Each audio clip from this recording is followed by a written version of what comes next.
When Blazing Saddles hit theaters in 1974, it wasn't just another Western parody, it was a full-on cannonball to Hollywood's comfort zone. Directed by the comedic genius Mel Brooks, this film tore through taboos with slapstick, satire, and some of the most controversial one-liners ever spoken on screen. But beyond the horse-punching, fart symphony madness, there are a ton of bizarre, behind-the-scenes facts most fans have never heard. Let's saddle up. First, did you know the studio almost didn't release the film at all? Warner Bros. Was terrified. Executives screened it and reportedly left in stunned silence. The language, racial humor, and fearless jabs at Hollywood had them convinced it would tank. They even tried to make Brooks cut out some of the edgiest scenes, including the now iconic campfire flatulence scene. Luckily, Brooks refused. And what was once seen as outrageous ended up making comedy history. And speaking of Mel Brooks, he didn't just direct the film, he wore multiple hats, literally and figuratively. Brooks played not one, not two, but three characters: Governor William J. LePetomane, an Indian chief, and a loony film studio executive. And yes, that's really him speaking Yiddish as the native chief. Only Mel Brooks could pull that off in a film this wild. Now here's a real twist.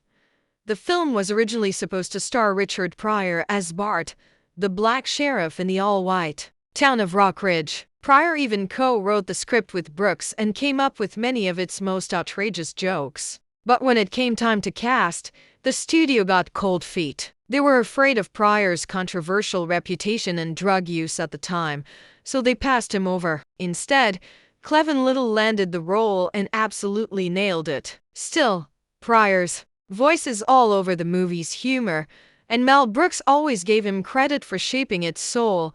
Another weird gem. The ending completely breaks the fourth wall, literally. In one of the strangest climaxes in movie history, the characters don't just fight in their western town. They crash through into other movie sets, a musical production, and eventually end up in the streets of modern-day Hollywood. It's chaotic, meta, and totally unexpected. Another reason Blazing Saddles was way ahead of its time.